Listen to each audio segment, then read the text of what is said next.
Hey everybody, Dr. T here. Today we are going to be sharing another survivor story from Jade. Her name has been changed to protect her. Jade's boyfriend controlled her and physically abused her until she found the strength to leave with support from friends and colleagues.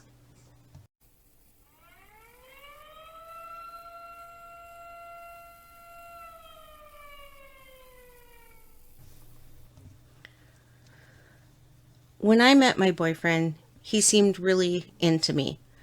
He would constantly tell me that I was beautiful and that he loved me. He made me feel so special.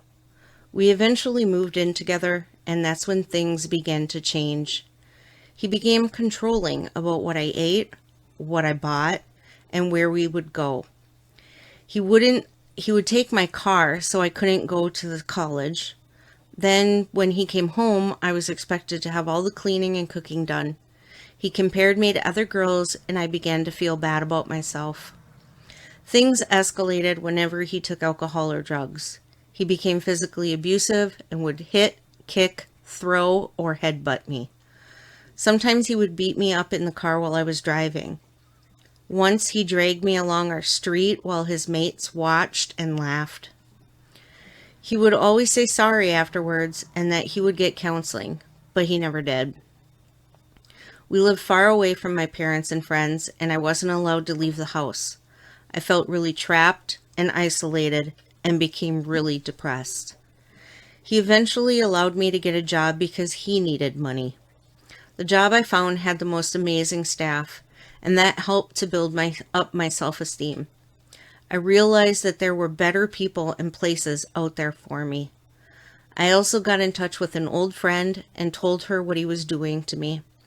She helped me realize that I deserved so much more than what I was getting. I finally packed my things up and left one morning while he was sleeping. I never saw him again. Staying with a supportive friend and going into counseling helped me gain my strength back. I began to realize that I am a wonderful person. And instead of hating myself, I congratulated myself for surviving the terrible experience I had endured.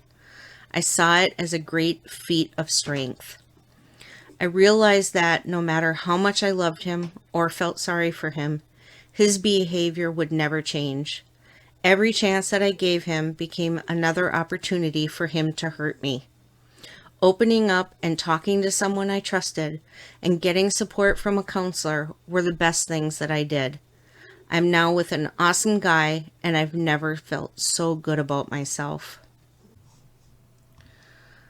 Remember that abuse is never your fault and that you are a beautiful person regardless of what your abuser says.